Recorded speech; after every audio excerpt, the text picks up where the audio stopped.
জয় মা মনসা দেবীর জয়। বন্ধুরা, আজকে ভিডিওতে ব্যক্ত করব মনসা পূজা, অষ্টনাগ পূজা, নাগপঞ্চমী, শ্রাবণ ও ভাদ্র মাসের পূজার পূর্ণাঙ্গ সময়সূচি, পূজার উপকরণ, মা মনসা প্রণাম মন্ত্র, নাগপঞ্চমী কি, কেন পালন করা হয় এবং এই নাগপঞ্চমীর ইতিহাস। আপনার প্রত্যেকের সঙ্গে থাকুন এবং শ্রবণ করুন আজকের ভিডিওটি। 2025 সালের শ্রী মনসা দেবী ও অষ্টনাগ পূজা 1432 বঙ্গাব্দের 2025 সালে শ্রাবণ মাসের প্রথম মনসা পূজা 29 জুলাই 2025 বাংলার 12 শ্রাবণ 1432 বঙ্গাব্দ মঙ্গলবার শ্রী মনসা দেবী ও অষ্টনাগ পূজা। দ্বিতীয় মনসা পূজা 13 আগস্ট 2025 বাংলার 27 শ্রাবণ 1432 বঙ্গাব্দ বুধবার সকাল 8:14 পর। পশ্চিমবঙ্গে প্রচলিত শ্রী মনসা দেবী ও অষ্টনাগ পূজার শ্রাবণ মাসে অন্তিম মনসা পূজার তারিখ হল 17 আগস্ট 2025 বাংলার 31 শ্রাবণ 1432 বঙ্গাব্দ রবিবার। পশ্চিমবঙ্গে প্রচলিত শ্রী মনসা দেবী ও অষ্টনাগ পূজা মাসব্যাপী সমাপন 2025 সালের 1432 বঙ্গাব্দের ভাদ্র মাসে মনসা পূজা 12 অক্টোবর 2025 বাংলার 26 ভাদ্র 1432 বঙ্গাব্দ শুক্রবার। পশ্চিমবঙ্গে প্রচলিত শ্রী মনসা দেবী ও অষ্টনাগ পূজা 17 সেপ্টেম্বর 2025 বাংলার 31 ভাদ্র 1432 বঙ্গাব্দ বুধবার। এবার জানব অষ্টনাগ পূজা, নাগপঞ্চমী ও মনসা পূজার উপকরণ।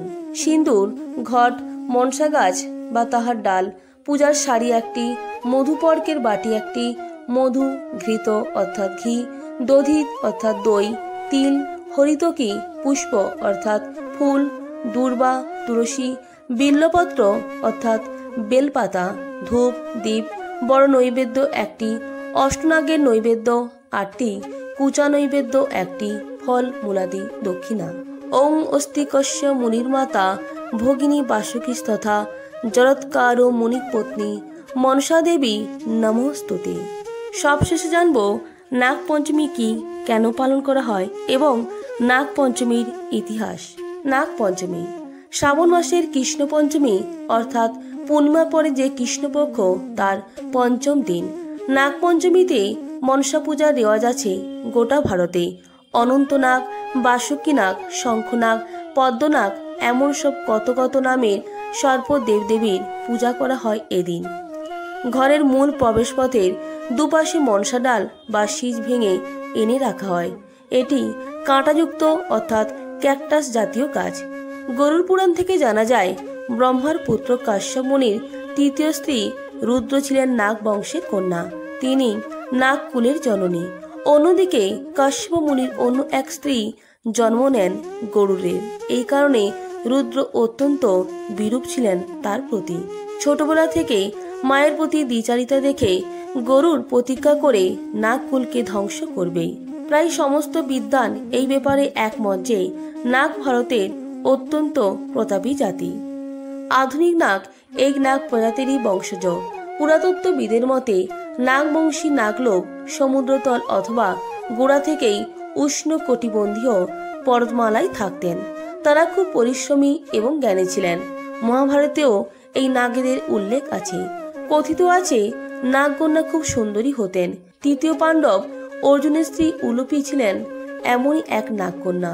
ভারতের পাশাপাশি চীনেও নাগলোক নিজের সম্বন্ধ বিস্তার করেছিল।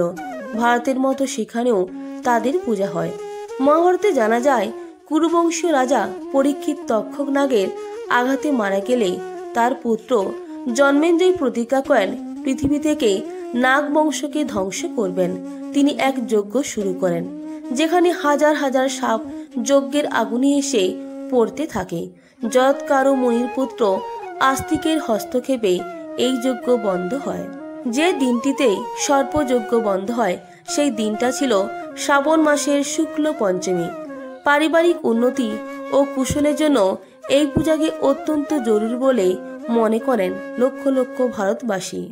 আবার পুরাণ মতে তিনি সর্পকুলের জননী।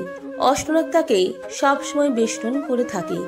স্বয়ং দেবাদিদেব মহেশ্বর তার পিতা। তবে শিবের ঔরসজাত হলেও দেবীত্ব লাভের পথে বহু সংগ্রাম করতে হয়েছিল তাকে। কথা বলছি দেবী মনসাকে নিয়ে। তাকে ঘিরে প্রচলিত গল্পগুলির বেশিরভাগই আঞ্চলিক বা লোকায়ত। তবু তাকে কেবলমাত্র লৌকিক দেবী হিসেবে চিহ্নিত করা যায় না। শুধুমাত্র গ্রাম নয়, শহরাঞ্চলেও তার মন্দির লক্ষ্য করা যায়। বিশেষ করে দক্ষিণ ভারতে তার পুজো নিয়ে দেখা যায় উন্মাদনা, আগ্রহ।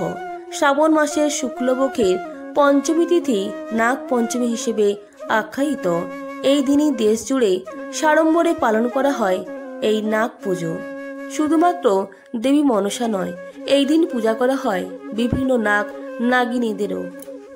বাঙালির 12 মাসে 13 পার্বণ। শ্রাবণ মাসে পালন করা পার্বণগুলির মধ্যে অন্যতম হল নাগ পঞ্চমী। তবে এই পার্বণ শুধু বাঙালিদের মধ্যেই সীমাবদ্ধ থাকে না। গ্রাম বাংলার একটি অতি প্রচলিত ও জনপ্রিয় উৎসব হলেও নাগ পঞ্চমী পালিত হয় গোটা দেশ জুড়ে। এমনকি কেরল সহ ভারতের বেশ কিছু জায়গায় রয়েছে নাগ দেবতার মন্দিরও। বাংলায় মনসামঙ্গল কাব্য মনসার দেবীত্ব লাভের সেই কাহিনী আমাদের শোনায়। সেখানে উল্লেখ রয়েছে চাঁদ সদাগরের কথা। তার হাতে পুজো পেয়ে নাকি বাংলায় মনসা দেবীর পুজো শুরু হয়। তবে পুরাণ বলে অন্য এক গল্প। সেই গল্পের সূত্র ধরেই নাগ পঞ্চমীর সূত্রপাত। হিন্দু পুরাণ অনুসারে শ্রীকৃষ্ণের এক লীলাকথন বর্ণিত আছে নাগ পঞ্চমীর ইতিহাস হিসেবে। তার বাল্যকাল কেটেছে যমুনা নদীর তীরবর্তী বৃন্দাবনে। তাই প্রায়ই সখাদের নিয়ে জলক্রীড়ায় মত্ত হতেন বালক শ্রীকৃষ্ণ। এমনই একদিন খেলতে খেলতে তিনি কালীয় নামে এক বিশাল নাগের মুখোমুখি হন। ভয়ানক বিষধর সেই বিশাল কালীয় নাগের বিষে গোটা যমুনার জল হয়ে যায় নীল। গোটা গ্রামের মানুষ সেই দেখে রীতিমতো আতঙ্কিত হয়ে পড়ে। তবে বালক শ্রীকৃষ্ণের কাছে সেই নাগকে পরাস্ত করা মোটেও কঠিন কাজ ছিল না। প্রবল যুদ্ধের শেষে হার স্বীকার করতে বাধ্য হন কালীয় নাগ। বালকের মধ্যে স্বয়ং ভগবানকে দেখতে পেয়ে কালীয় নিজের প্রাণ ভিক্ষা চান শ্রীকৃষ্ণের কাছে। সেই ঘটনা পুরাণে কালীয় দমন নামে পরিচিত। এই বাল্যলীলায় বৃন্দাবনবাসীকে আতঙ্কের হাত থেকে মুক্তি দেন স্বয়ং শ্রীকৃষ্ণ। কালীয় নাগও সেই স্থান ত্যাগ করে কোনরূপ ক্ষতি না করার আশ্বাস দিয়ে। বলা হয় এই ঘটনার স্মরণে পালন করা হয় নাগ পঞ্চমী। অনেকের মতে আবার এই ব্রতের সঙ্গে যোগ রয়েছে দেবাদিদেব মহেশ্বরের। শিবের প্রিয় মাস হলো এই শ্রাবণ মাস। আবার শিবের কণ্ঠভূষণ হয়ে থাকে নাগ। তাই শ্রাবণ মাসেই পালন করা হয় নাগ পঞ্চমী। নাগ পঞ্চমী দিনে বিশেষ এক প্রথার প্রচলন রয়েছে মহারাষ্ট্রে। সেখানে সর্পদেবতাকে পূজা নিবেদন করেন ভক্তরা।